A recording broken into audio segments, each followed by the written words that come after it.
आइए हम देखते हैं प्राचीन भारत।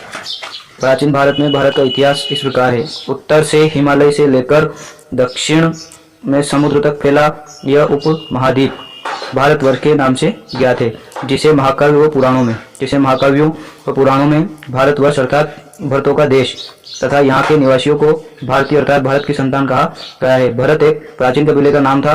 प्राचीन भारतीय अपने देश को जम्बूद्वीप अर्थात जम्बू जामुन के वृक्ष का द्वीप कहते थे। प्राचीन ईरानी इसे सिंधु के नाम से जोड़ते थे। सिंधु, जिसे वे सिंधु व न कहकर हिंदू कहते थे।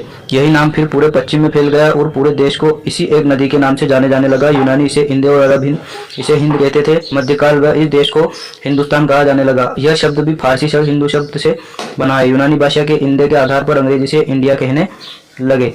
विंध्य की पर्वत श्रृंखलाओं देश का उत्तर और दक्षिण दो भागों में भारतीय, उत्तर में इंडो यूरोपीय परिवार की भाषाएं बोलने वाली है और दक्षिण में द्रविड़ परिवार की भाषाएं बोलने वालों का बहुमत है। नोट: भारत की जनसंख्या का निर्माण जिन प्रमुख नस्लों के लोगों के मिश्रण से हुआ है वह इस प्रकार है। किस प्रकार की नस्लें हैं जिससे भारत की जनसंख्या का निर्माण हुआ? नंबर 1 है प्रोटो ऑस्ट्रेलाइड, पेलिया, मेडिटेरेनियन, काकेशाइट, निग्रोइड और मंगलोयड। भारतीय इतिहास को अध्ययन की सुविधा के लिए 3 भागों में बांटा गया है: प्राचीन भारत, मध्यकालीन भारत एवं आधुनिक भारत।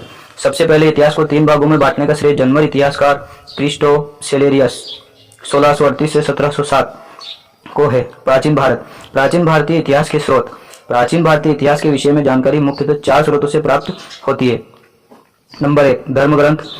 इतिहास की जानकारी धर्म के ग्रंथ, मान लीजिए महाभारत, महापुराण, पुराण तथा अनेक राजवंशों की वंशावलियां, राजवंशों की जानकारी, उनके अभिलेख आदि से प्राचीन भारतीय इतिहास की जानकारी होती है। एक ये ऐतिहासिक ग्रंथ, विदेशियों का विवरण व पुरातत्व संबंधी साक्ष्य।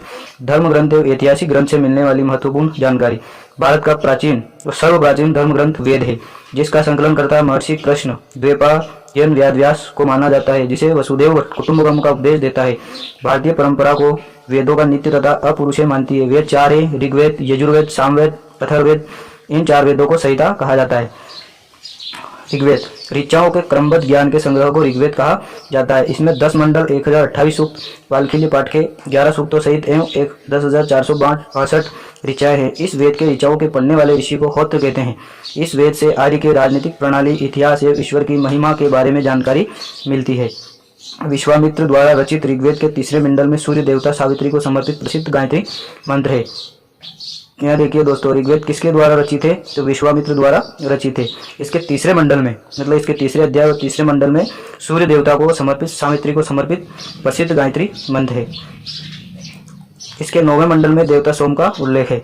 इसके 8वें मंडल की हस्तलिखित ऋचाओं को खील कहा जाता है। चतुर्वचनीय समाज की कल्पना का आदि स्रोत ऋग्वेद के 10वें मंडल में वर्णित पुरुषोक्त है, जिसके अनुसार 4 वर्ण ब्राह्मण, क्षत्रिय, वैश्य तथा शूद्र आदि पुरुष ब्रह्मा के क्रमशः मुख, भुजाओं, जंघाओं और चरणों से उत्पन्न हुए हैं।